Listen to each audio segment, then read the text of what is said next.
Good morning. Welcome to our webinar today with Rick Bra. Today we're going to talk about PPP, the Employee Retention Program credit, and some grants that are coming up for your business. We'd like to thank our sponsor, IBA, and also we are going to record this for later consumption on YouTube and our social media channels. So if you have any questions, be sure to pop them into the Q&A down at the bottom, and we can answer those on air for you. And Lex, let's go ahead and get started. Great. So Rick, we've got a lot of stuff to talk about today, and I assume that we're going to get more questions in the Q&A. But if we have time, we'll also be able to talk about the $25 billion restaurant revitalization fund. I know that that's one of the things you've got covered, and potentially the talking about the Restaurant Act as well. So this is going to be a really full show. We expect it to only go about 30 to 45 minutes, but so if you have your questions, now's the time to put it in to make sure that we get it covered. So with that, Rick, why don't we go ahead and get started with your presentation? All right, great. Well, we're going to cover what's available now, what's on the horizon, and what's kind of in being voted on, and then what is potentially down the road. So what's available now? Everybody by now should know that the PPP Round 2 $284 billion fund is available, as well as the Employee Retention Credit. And we'll take a brief look at some of those things. So right now, as it stands, the loans approved, we've had 1.9 million loans approved for about $140 billion. And that has slowed down over the last several weeks. So when it first launched, we were at about 36 billion a week. Next week, 36 billion. Then it went down to 28, then 25, then 15. So we got to 140 billion over about 5 weeks. So it's really dropped off. And as of today, the president is pausing that for 2 weeks. And it's a little bit precarious in some cases because the fund runs out on 3/31. So if he stalls it for a couple of weeks here, we'll be into pretty much the second week of March by the time it reopens. So hopefully you've got it. If you haven't gotten it by now, I wouldn't panic. As you see, that first bullet, there's 25 billion, and I underline that for a reason because we're going to swing back to that later. But last time we got about 8% of the money for hospitality. This time, 18% of the money. So they did exactly what they wanted to do with this.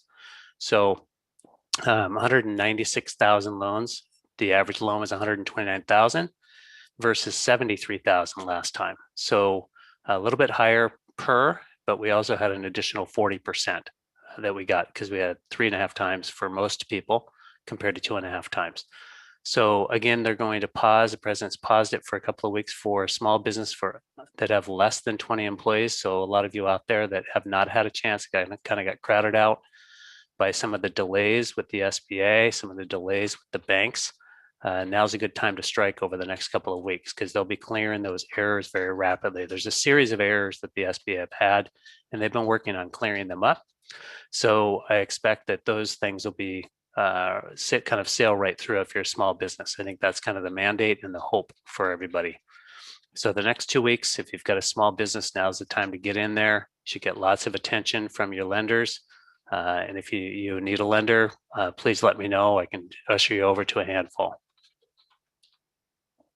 All right, so on the employee retention credit side, just to kind of recap this, and I know there's probably some questions about this, I field them every day. So it's prior to the new bill, the new PPP, the ERC couldn't be used at the same time. In the year-end bill that came out on December 30th or 31st, they allowed a retroactive ability to use the employee retention credit. So now we have both for 2021 and for 2020. So there's also some talk of extending that all the way through 2021, but we have no data. So it's refundable if the credit is larger than the payroll tax owed. So basically what you can do is get a refund of your payroll taxes paid. Now, this is not a tax credit. Some people call it a tax credit. It's a wage credit. They're using the payroll taxes to fund it, but it's a wage credit. So you can get it paid in advance with filing form 7200, You can take it from each deposit, which would be a little bit of a pain, but your payroll company may accommodate that. Or you can take it at year end. So in 2021, you'll file Form 941. In 2020, you'll file Form 941X. So those must be filed from the last that we learned. They've got to be filed for each quarter of 2020. So triple the work than what we originally thought. We thought when it first came out that we would just have the one form to kind of make it up. And it looks like at this point that we'll need to file for quarter one, which has just a short period of time in it. Quarter one, quarter two, quarter three, and quarter four, if you have those. So it's going to be a lot more work than originally anticipated, but there's a good amount of money there for some people. So the one thing that we haven't gotten super clarity around is if you've already had your loan forgiven, what happens to that? Can you go back and amend that? At this point, we're not sure. So I think that for the most part, if you've already filed for forgiveness, it may be a little bit tougher road and you may want to wait a little bit longer for the guidance. And we really haven't got great guidance around this yet anyways. So some things will be clarified, I would expect, in the next couple of weeks, as we're midway through the first quarter already. So I would expect some clarification. We're particularly curious around the covered period because that would eliminate the double dipping if the government came out and said, we're just not going to allow you to do the ERC during the covered period. But it looks like at this point, we're probably going to be able to do that. At least we're proceeding that way. You have a question. Sure. Is an owner's W-2 wages eligible for the employee retention credit? I don't think so. I asked that question, and it is the employee retention credit. And that might be worth a quick call to your attorney to ask that. We can't get clarity on it, but we're not sure that that's going to be taken into account. So kind of the same place as we were a couple of weeks ago. We just don't know if you're W-2 owner, if you're going to be included, because it is the employee retention credit, not the employer, and they may draw a hard line around that, most likely.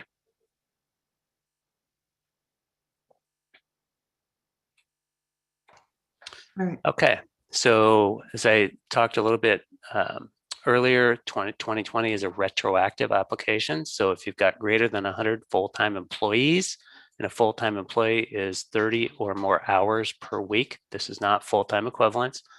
They have 3 different ways of counting employees, and this is one of the ways that they do it. So while you may calculate everything on an FTE basis, this is not that calculation. This is for full-time employees. So if you're in a restaurant, think of your managers, not your servers. There's a lot of servers that work, 28 hours. And if you had 2 of them previous or 3 of them, you might have 2 or 3 FTEs prior if you counted those hours up. But if they're at 28 hours a week, you do not count them. So these are full-time employees. And the reason that is important is if you have greater than 100 full-time employees, you can only receive the ERC if you're paying employees not to work. So if you have over 100, and there are plenty because the affiliation rules come into play here, plenty of groups can't get 2020 wages.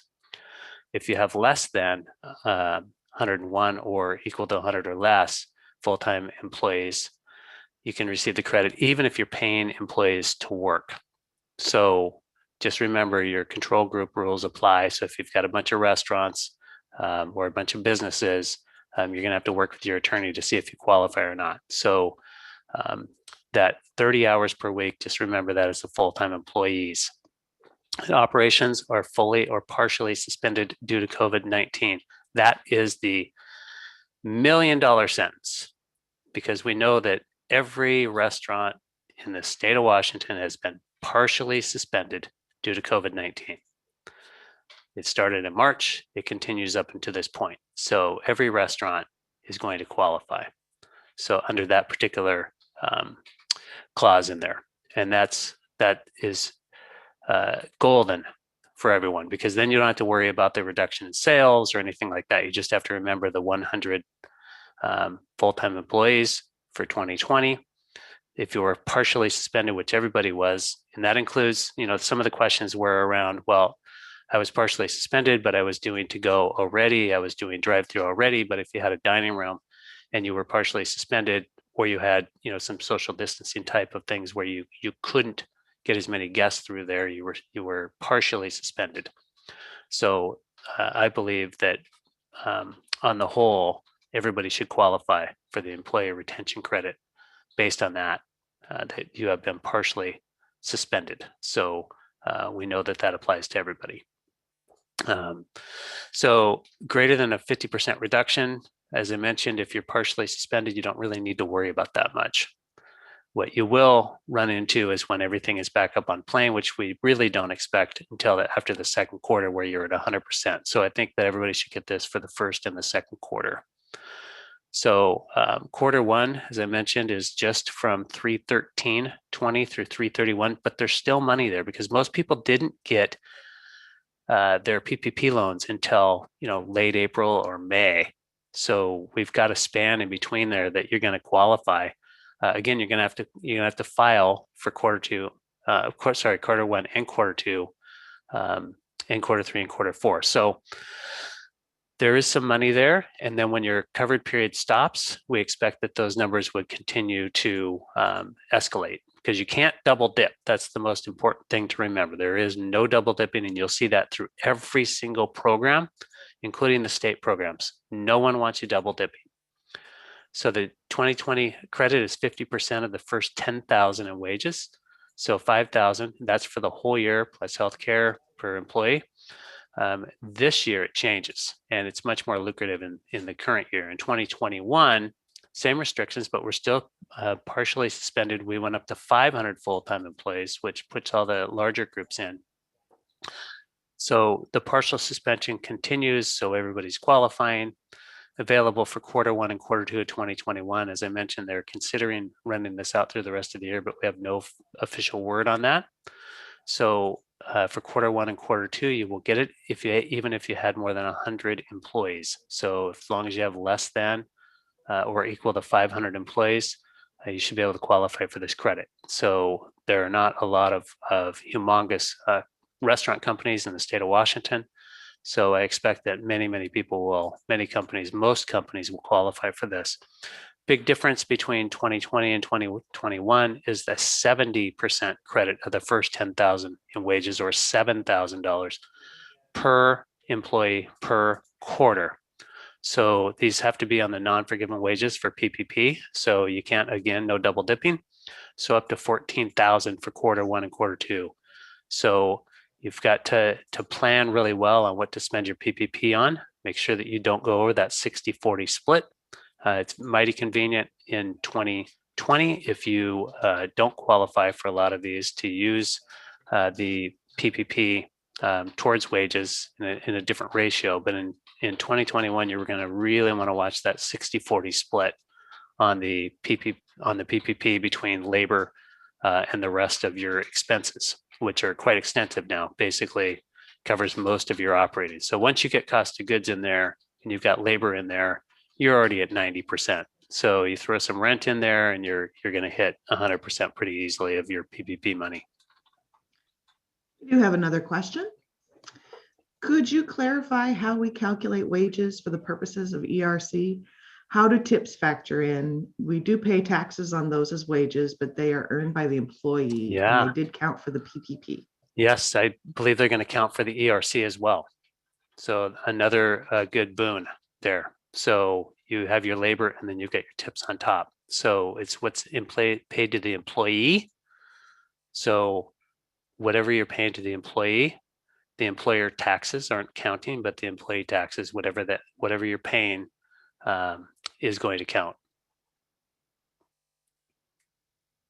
All right, thank you. Yeah, that counting the tips should put a big smile on everybody's face.